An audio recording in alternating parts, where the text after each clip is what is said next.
I'm Steve Nam. I've been with EF for about over 3 years now, working on policy and eco-dev as part of its legal team.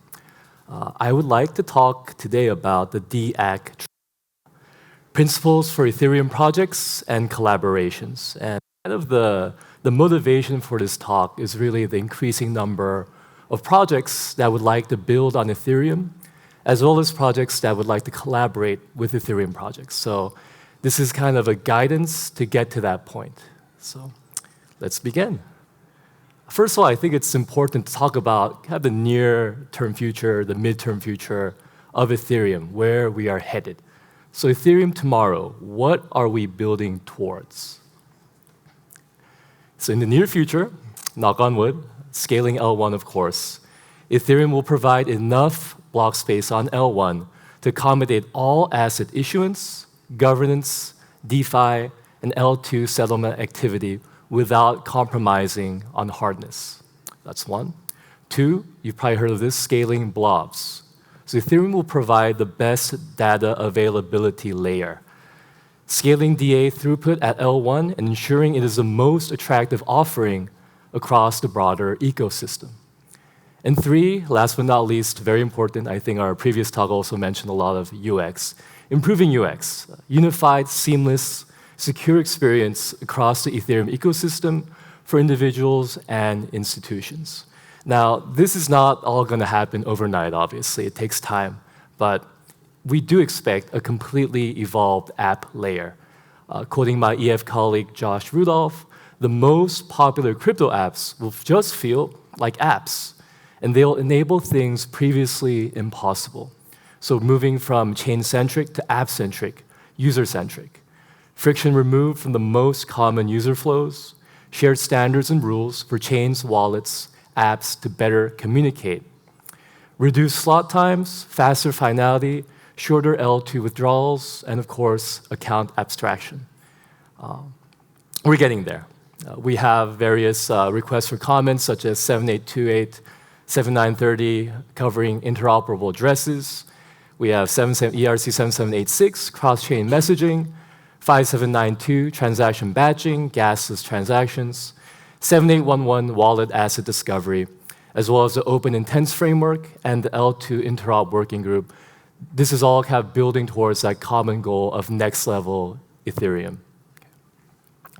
Now, how do we stay on track in this crazy, crazy space, right? I think it really comes down to resilience.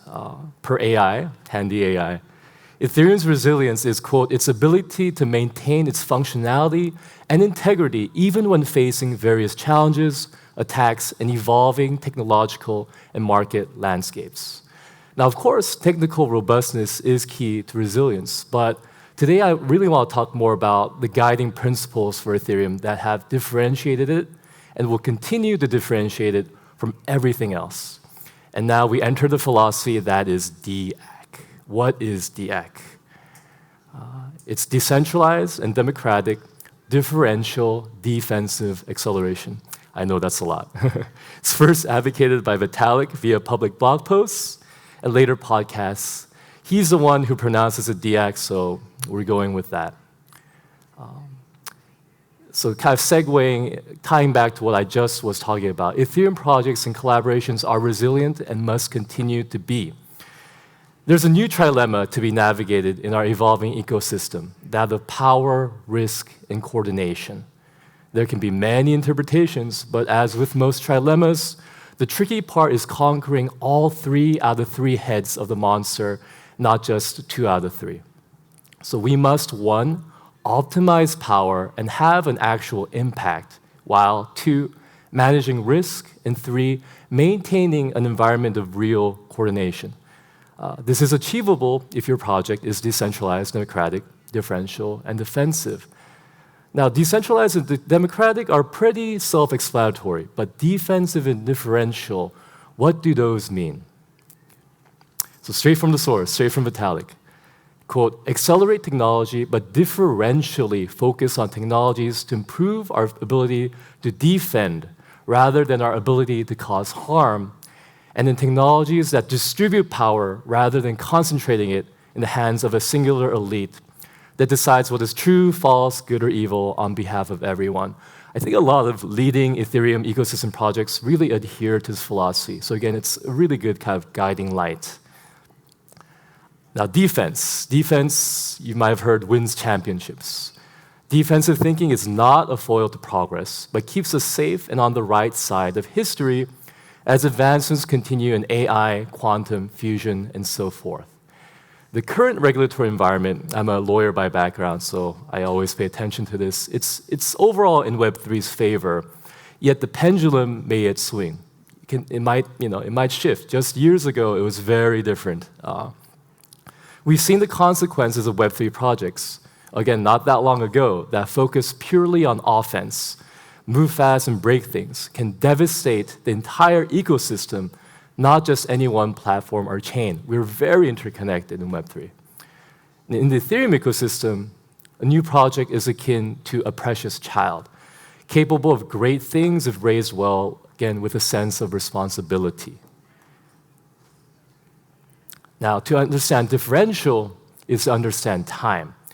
Quote, the differential technology development approach, it may be beneficial to delay or halt risk-increasing technologies and preferentially advance risk-reducing defensive, safety, or substitute technologies. This was written by Professor Jonas Sambrink et al. From Oxford. Simply put, consider if what you're working on is best built right now, or in the short to medium term, or in the long term. Many projects focus on what the ecosystem deserves rather than what it needs. The most popular new projects, likely the most successful ones, will be attuned to both. So really cover all those bases. These are kind of the criteria, right, on which the project will be measured. Now, I still have a bit of time, so I'll wrap up by discussing some differential defensive labors of love. These are side projects I worked on over the years. Been in crypto since, 2016, so I've seen a lot. The first one, the story I have for everyone, is art in the time of COVID. So this is a past story of creating one of the earliest metaverse-based NFT art galleries during the pandemic and the road not taken.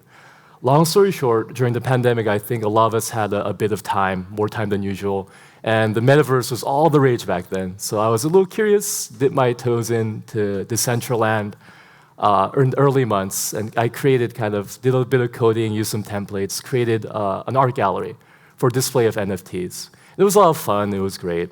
And at the time, it was like kind of a frothy, very hype-driven narrative space for NFTs. People were throwing money around, there were big auctions, a lot of just a lot of hype again. And I think I could have easily gotten involved in that, but for whatever reason, I think curiosity and so forth, I was more interested in what NFTs, Web3 blockchain, how it might help in this time of crisis in terms of philanthropy or charity and so forth. So I thought, what the heck?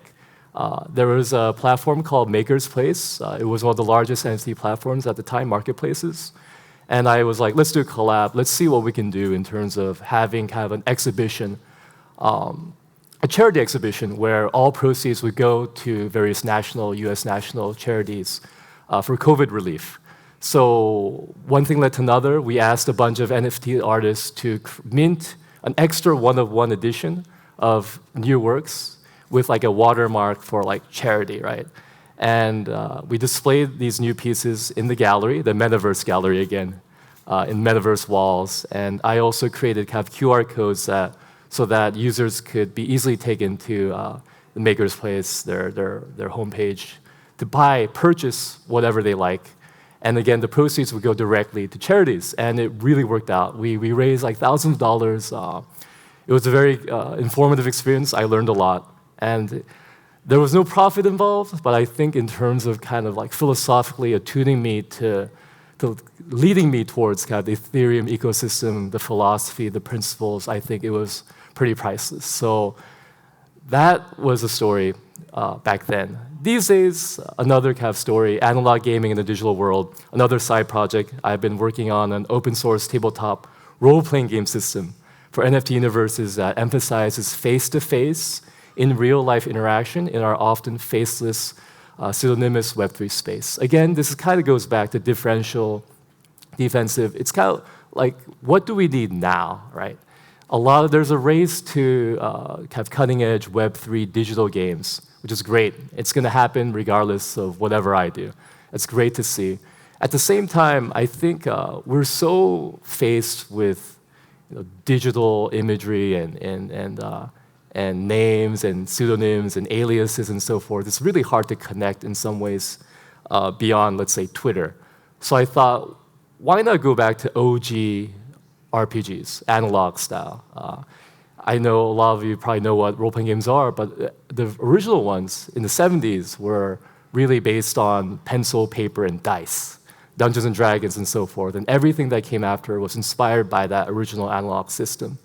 So I decided, why not? Why not create an open source system for NFT universes? Not playing favorites, but one thing led to another, and I'm happy to say that after playtesting, people were super enthusiastic, real friendships made, and so forth, and I think it can really bring folks together. Maybe at some point, Ethereum leadership, a lot of whom are into gaming, will try the system out. And again, there are no profit motives, no copyrights or anything involved, but I think being able to do this without thinking about,